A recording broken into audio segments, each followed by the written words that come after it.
Matapos ang 2025, 22 classrooms lang ang natapos. With the 734 billion pesos na budget, mga kapatid ha. Kundi ba naman talaga tayo binabaliw nitong gobyernong to? Nanggigigil ako eh. 734 billion yung budgets ng 2025. Rapang ka. Diba? Pero magmamakaawa ka sa kanya. Paihingi nga ng patuka. Nung binigyan ka, ipinagtatanggol mo na ang walang ya. Sounds familiar. Think about it. Ngayon ang tanong sa mga nakikinig, ikaw ba ay isang manok?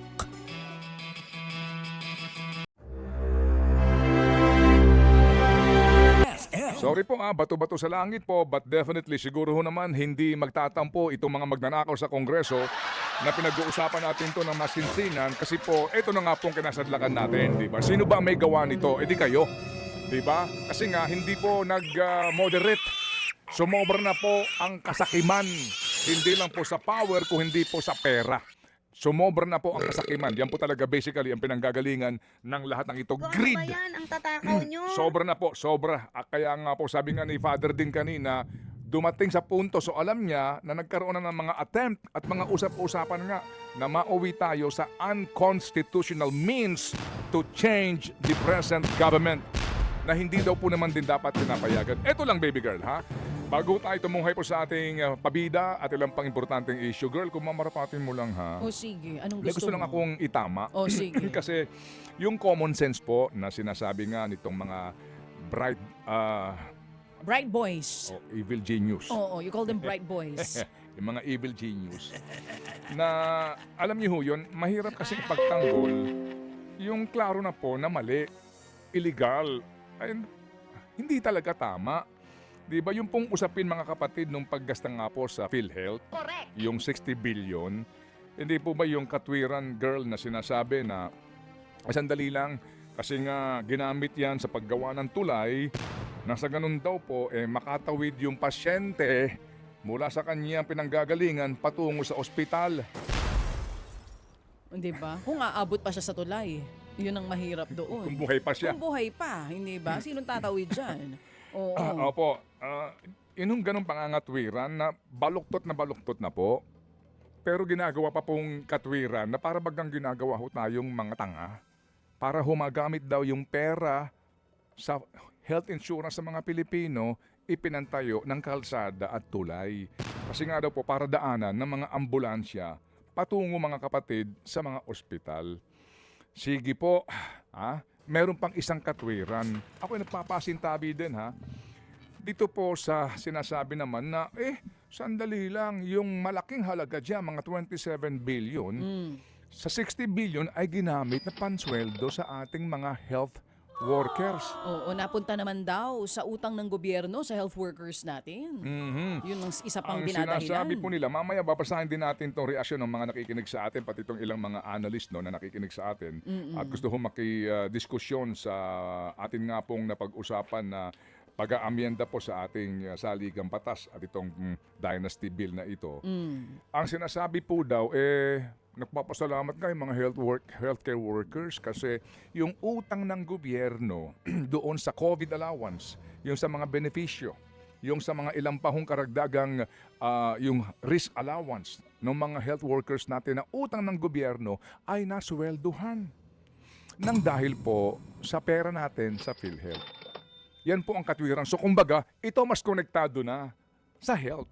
Kasi ang pinuntahan ng pera ay sweldo ng mga manggagawa sa health sector.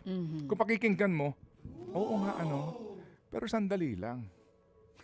Tanong lang po natin, sa ngayon ho ba ang mga health workers natin, walang COVID walang COVID. At even nung panahon po ng COVID, hindi ho ba mga kapatid, ang sweldo ng health workers natin sa ilalim po ng payroll ng DOH National o mga local, di ba nanggagaling po sa budget, particular sa NEP ng DOH, yung sweldo ng personnel nasa budget ng DOH. Alright? Yung pong allowance nila nakalagay sa budget ng DOH. So kung may utang ka sa manggagawa sa ilalim po ng DOH o maging sa mga lokal po na mga health workers natin na andoon sa budget ng kani-kanila pong health budget sa lokal o sa DOH. Meaning, payroll ng DOH wala pong nakasaad sa batas sa ilalim po ng Universal Healthcare Law o maging sa mga provision po nitong batas na pinanggagalingan po ng portion ng pondo ng PhilHealth na kapag nakakolekta ka ng excise tax on sugar sweetened beverages o kaya po nakakolekta ka ng excise tax sa tobacco o sa alcohol, ay dapat swelduhan mo ang mga manggagawa ng DOH. Wala pong ganon dito. Hindi po ba? Kasi po, ang pera na para po sa PhilHealth ay para klarong-klaro. Babasahin ko po yung provision ng batas mga kapatid na nagsasabi kung saan po dapat napupunta ang reserve fund ng PhilHealth. Specific po ang provision ng batas na ito. Walang sinasabi. Kasi po, di ba ang katwiran po ng mga evil genius dito ay common sense. May reserve fund sila, hindi ginagamit. Gamitin natin sa pangangailangan ng bayan gaya ng kalsada at tulay. At flood control project. Kasi nga, binabaha, baka makakasakit yung Pilipino. Iwas Hindi po ba? leptospirosis ba? So, reserve Oo. fund, ano ba ang sinasaad sa batas Ano nga ba? na lumilikha po sa PhilHealth under the Universal Healthcare Law? Ang sinasabi po sa batas mga kapatid, ano po, kapag merong reserve fund ang PhilHealth, specifically, maaari mo yang gamitin para palawakin ang serbisyo sa mga miyembro ng PhilHealth, direct or indirect contributors. Palawakin, padamihin ang serbisyo, or babaan mo yung monthly premium amortization. Dalawa lang specific. And then, pwede ka maglagay ng investment sa mga particular na mga maaari mong lagakan bonds, for example. Klarong-klaro, mga kapatid, sa provision po ng batas. Is that Section 11? Specific po iyon, baby girl. Ito ba yun, yung Section 11 na sinasabi Ano ba mo? sinasabi dyan? Sabi ng Section 11 of the UHCA, requires PhilHealth to maintain reserve funds up to a ceiling of 2 years projected program expenses Okay. and explicitly provides that the excess of the PhilHealth reserved fund shall be used to increase the program's benefits and to decrease the amount of members' contribution. Okay. Na-explain na to ng mga kausap natin before pa. Nung unang-una pa lang, nung i-announce pa lang nakukuha nga ng pondo sa PhilHealth, sinasabi na nila, hindi pwede yan. Kasi Okay. kung may reserve fund ang PhilHealth, dapat gamitin yan para mapaganda ang serbisyo para sa Okay. mga members. Alright. O kaya mabawasan yung bayarin ng members. At mag-invest ka, 'di ba? Sa ilang pong maaaring lagakan ng pera nakikita nung ka gamitin mo sa proyekto ng DPWH o pangsweldo sa health workers. 'Di ba? Klaruhin lang natin po ito, ha? Mawalang galang lang po, wag ho tayong palilito. Walang kaugnayan 'yon sa PhilHealth, yung sweldo ng health workers. Yan pong kakulangan na iyan, kakulangan ng pambansang gobyerno kasi sa NEP nila nakalagay na yung sweldo. Ibig sabihin, tinipid nila yung health budget, DOH, sa halip na ponduhan coming from dapat DPWH ilagay sa DOH budget na mga pangsweldo sa mga health workers. Hindi. Tinipid nila at doon nilagay sa mga flood control. Doon nilagay sa mga pagkakakitaang proyekto. Yung may bumuo ng budget na pinirmahan naman ng presidente. Yung utang na yan, hindi utang ng mga PhilHealth members yan. Utang yan ng DOH. Gets po ninyo?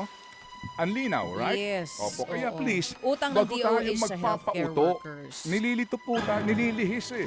Huwag na silang mga tuwiran po kasi nga baluktot. Hindi po tatayo kasi wala naman dito nakalagay eh. Hindi po ba?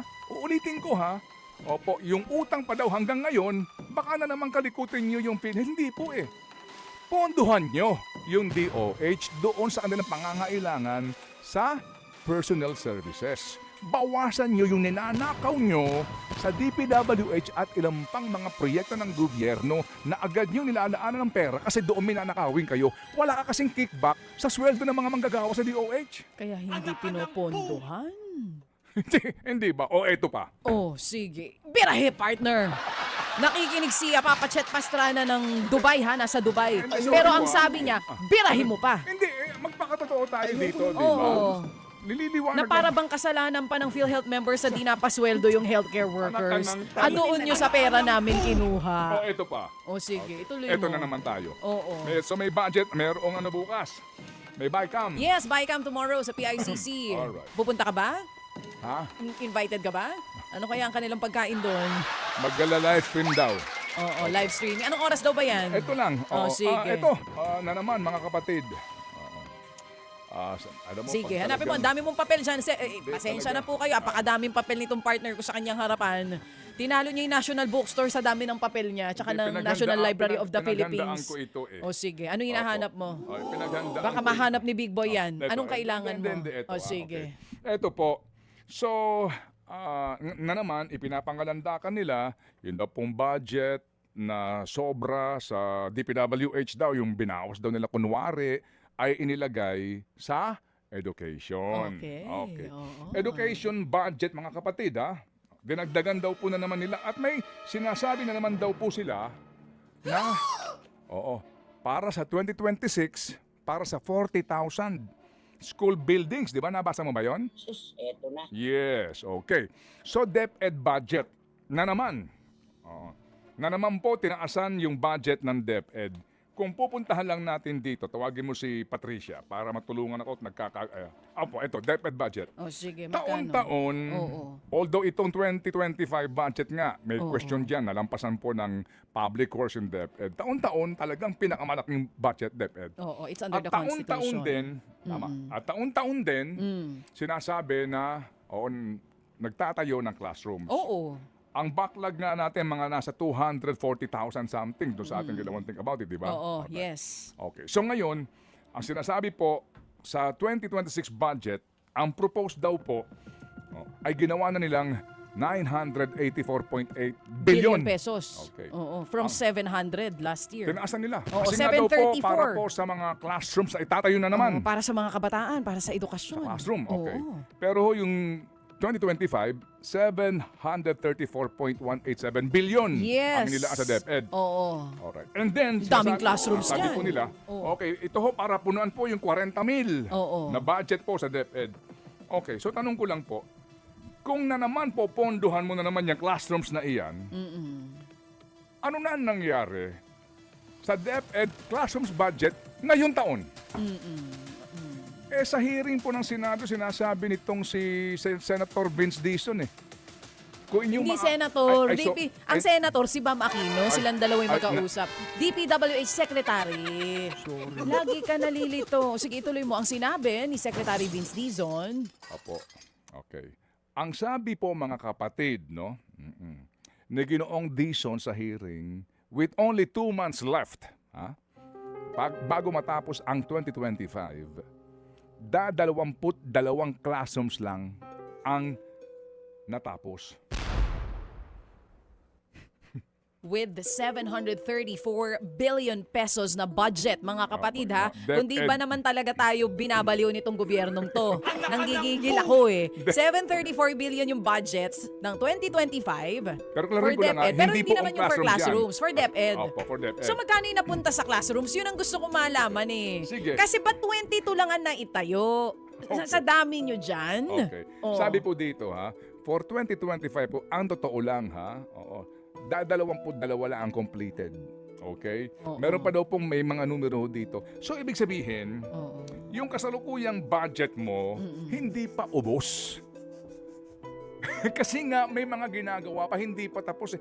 Ba't mo naman puponduhan na naman ng panibagong pagkalalaking halaga ang sinasabi mong classrooms? Magtataka ka dito Taon-taon, ang laki ng ibinibigay na budget, pero palaki ng palaki yung backlog. So wala pa natatanong dito, yung kasalukuyang pera sa classrooms, saan nyo dinala? Saan napunta? Kasi po sa ngayon, meron po silang proposal dito ng public-private partnership Dito po sa PPP, website po mismo ng gobyerno.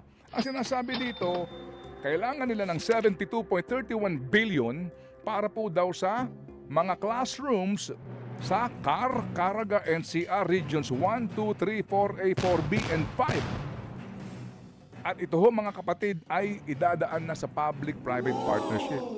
Anak ka ng ano yan? Oo, kasi nga, di ba ang issue kasi dyan, nalaman nila na 3 million per classroom yung budget, tapos pagpunta, hindi naman mukhang 3 million. Yung ginagawa ng DPWH. At first, gusto nila, ililipat na sa LGU yung budget. LGU na ang gagawa ng mga classroom. So this time, public-private partnership. Hindi talaga kaya ng gobyerno gawin mag-isa, no? Laging kailangan natin ng pribadong sektor. Hanggang sa pagtatayo ng classroom. Kasi transportation, airport, kalsada, highways, naman ng talagang pati classroom, ha? Sa susunod, ano pang ipipipipi natin? Malacanang. Nakakaloka na lahat na lang. Ayoko ng gulo. Laging kailangan pumasok ang pribadong sektor para matapos yung mga proyekto at para maging maayos.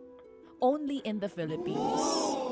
Eto, sorry po kung may sagot ko kayo sa mga kagalang-galang natin, na mga magbabaycam na yan, pakisagot lang po. So meron kayong bycam. Tanong lang po namin, okay, so dinagdagan nyo yung budget na naman po ng DepEd. Kayong 22 lang na classrooms ang natapos as of October ngayon taon. So hindi pa po natatapos yung iba, hindi pa ho ninyo alam kung saan napunta yung ibang pera, popondohan nyo ulit.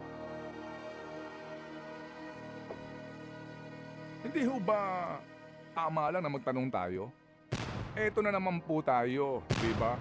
Press release para sa karagdagang 40,000 classrooms. Sino na naman po gagawa nito? Hindi pa klaro yung mga LGUs na yan, na pinag-uusapan nila doon sa hearing.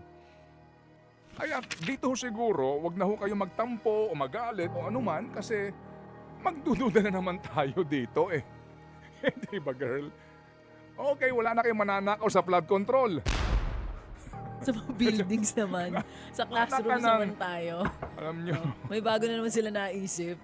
Sorry po Baka mamaya wala nang estudyante yung lugar, tinayuan nyo pa rin ang classroom. Yun ang matindi doon. Hindi ba? Oo.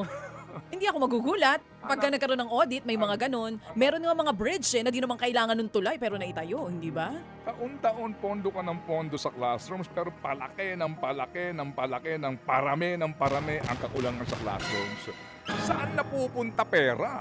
Hindi ba? Oo, kung ngayon meron tayong ghost projects, pag nagsimula na yan, ghost students naman. Kasi nga, kahit wala estudyante yung lugar, kahit walang tao, tatayuan nila ng classroom. Oo.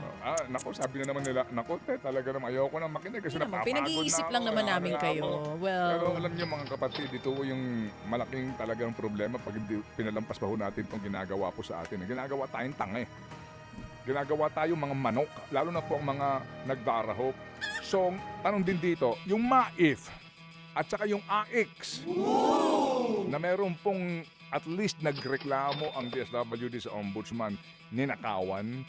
Yung pong 10,000, kukunin yung 8,000 ng taga-barangay o taga-city hall at 2,000 lang ibibigay doon sa recipient. Nakita ho ninyo, ito po kasi meron na nagreklamo, ilan itong ninanakaw sa AIX na iyan.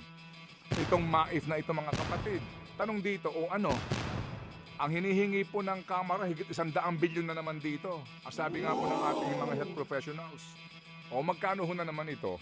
Ito po yung prinsipyo na ginagawa tayong mga manok. Hindi po ba, baby girl? Na naman, sa halip na ilagay yan ng buo sa PhilHealth o sa ospital na lang mismo. Yun na, diretso na. Philippine Heart Center. Yan. Okay. Philippine Dito, General Hospital. Correct. Na sobrang, di ba, wala rin pera. ang 10 bilyon lang ang kailangan magtayo ng cancer center. Ito ho, 100 bilyon para sa MAIF. Para Ayaw sa nila MAIF. Dahil ponduhan. dadaan kasi syempre kina congressman at senator. Nakita Para ko pagdating dun sa nanghingi ng tulong, syempre may bida sila. Hindi pwedeng hindi sila kasama. Kaya Ayun nga din naman. po mga kapatid, Ang ngayon pogi po mo. kahit na klarong magnanakaw, mandarambong yung nakaupo diyan, pinagtatanggol pa rin kasi nga daw po, nakatikim sila. Ito nga po yung prinsipyo, di ba? Bagamat siguro po ito ay ano lamang, kumbaga myth lamang na kwento. Hindi ho ba nga nung sinasabi na itong si Joseph, Joseph? Stalin, Okay. Oo, the Manok Theory. Hindi ba siya yun? Oo, sa kanya galing yung manok. Hindi ba? di ba ho? O, nung kanyang kinakausap po, at binibigyan ng leksyon ang kanyang mga ang kanyang mga alipor, yung kanyang mga miyembro ng kanyang militar at mga polisya. At sinasabi niya, napakasimple lamang pamunuan ang mga taong tanga. Bigyan mo nga ako ng manok. Bigyan mo ako ng manok. Ikaw mo sumagot sa bigyan. Ito po, ito na eh. Oh, ito na, kinuha ko pa eh, di ba? Nangingitlog yung manok eh. Akin na ang manok. Ano gusto mo? Babae, lalaki na manok. Basta manok. Okay, dito na, Chong. Ayan. Okay, ito manok mo. Nakita mo itong manok Saluhin na ito. mo yung manok Rome, mo. makinig ka mabuti. ha? Okay. Nakita mo Manok ka ito. ba, Kuya Rome? Hindi manok Nakita yan. mo itong manok na ito. Oo. Itong manok. Sa buhay yung manok. Yung manok, dahan-dahan niyang tinatanggalan ng mga balahibo at maging ng kanyang pakpak. Ay, naku, umiiyak yung manok niyan. For Yung sure. manok, mga kapatid, Oo. kitang-kita mo yung sakit na nararamdaman ng manok habang nilalagas ni Stalin yung mga balahibo nito. Buhay pa rin yung manok, pero nahihirapan na. Ilalagay ko sa baba sa sahig ang manok na ito. Pagmasdan mo ang manok na ito, tahingi nga ng patuka. Binigyan siya ng patuka ng kanyang koronel. Tignan niyo ang patukang ito. Yung manok na yan, na nasasaktan sa ginawa ko sa kanya na pagmamalabis. Eto, bababain ko na, babaksak ko na ang patuka. Nakita mo, tumuka. Ilalayo ko ang patuka. Nakita mo, sumunod sa patuka. Ilalayo ko pa. Nakita mo itong tangang manok na ito. Ha? Sumusunod sa bawat patuka na ibinabaksak ko kahit na pinahirapan ko. Ganyang kadali pangasiwaan ang mga taong tanga. Ang mga mamamayan na tanga. Sila'y parang manok lamang. Pahirapan mo man sila, pero bigyan mo ng kaunting patuka. Sila'y susunod at susunod sa iyo. Yan ang kwento ni Stalin sa kanya pong ginawa na pagmamalabis. Pero ang mga taong pinagmalabisan, ang iba sumusunod pa rin sa kanya ng dahil sa mga kaunting patuka na kanyang pinatitikin. Ganyan ang ginagawa sa atin ng mga taong ito. Pahihirapan ka, di ba? Pero magmamakaawa ka sa kanya, paihingi nga ng patuka. Nung binigyan ka, ipinagtatanggol mo na ang walang ya. Sounds familiar. Think about it. Ngayon, ang tanong sa mga nakikinig, ikaw ba ay isang manok?